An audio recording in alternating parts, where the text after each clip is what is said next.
आज हम एक ऐसे स्टेटमेंट के बारे में बात करेंगे जो सिर्फ स्वीडन को ही नहीं बल्कि पूरी दुनिया में बहस छेड़ रहा है। स्वीडन की डिप्टी प्राइम मिनिस्टर एब्बा बुश ने इस्लाम और स्वीडिश वैल्यूज के बारे में अपने हालिया शब्दों से आग लगा दी है।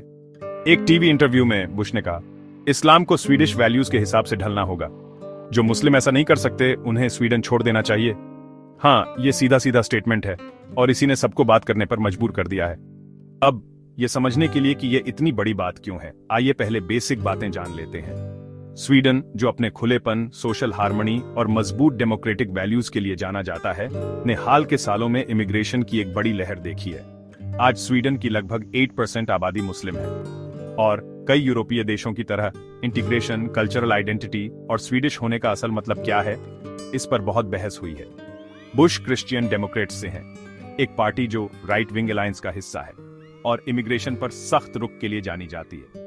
तो क्या यह स्टेटमेंट अनएक्सपेक्टेड था? असल में नहीं, लेकिन इसकी ब्लंटनेस, टाइमिंग और खास तौर पर इस्लाम पर फोकस यही हेडलाइन बना रहा है। उन्होंने तर्क दिया कि हाँ, रिलीजियस फ्रीडम मायने रखती है, लेकिन यह स्वीडिश कानून या डेमोक्रेसी से ऊपर नहीं होनी चाहिए। उन्होंने ऑनर किलिंग, स्टोनिंग या शरिया कानून की मांग जैसी प्रथाओं की ओर इशारा करते हुए कहा कि इनकी स्वीडन में कोई जगह नहीं है। अपोजिशन पार्टियों और ह्यूमन राइट्स ग्रुप्स ने तुरंत उनकी टिप्पणियों की निंदा की। कुछ ने उन्हें डिवाइड करने वाला और भड़काने वाला बताया। मुस्लिम ओन ऑर्गेनाइजेशंस ने इस स्टेटमेंट को इस्लामोफोबिक बताया, चेतावनी दी कि यह डर और डिस्क्रिमिनेशन को बढ़ावा दे सकता है। और ईमानदारी से कहूं तो यह सिर्फ स्वीडन की इंटरनल पॉलिटिक्स के बारे में नहीं है। एक्सपर्ट्स का कहना है कि इस तरह की बयानबाजी से स्वीडन की एक फेयर और ओपन सोसाइटी के रूप में इमेज को नुकसान पहुंचने का खतरा है, खासकर ऐसे समय में जब पूरे यूरोप के देश जैसे फ्रांस और यूके सभी इंटीग्रेशन और नेशनल आइडेंटिटी को बैलेंस करने के लिए संघर्ष कर रहे हैं। तो असल में यहाँ क्या चल रहा है? क्या बुश चुनावों से पहले अपने कंजर्वेटिव बेस को एकजुट करने की कोशिश कर रही है, या यह कल्चरल वैल्यूज और कोएग्जिस्टेंस के बारे में एक जेन्युइन चिंता है?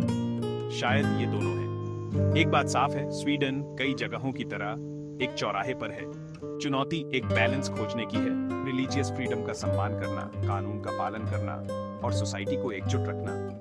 और यह कोई आसान रास्ता नहीं है। आपको क्या लगता है, क्या बुश का स्टेटमेंट एक जरूरी वेकअप कॉल है या यह बहुत आगे चला जाता है? अपने विचार कमेंट्स में लिखें। यह एक ऐसी बहस है जो अभी शुरू ही हुई है।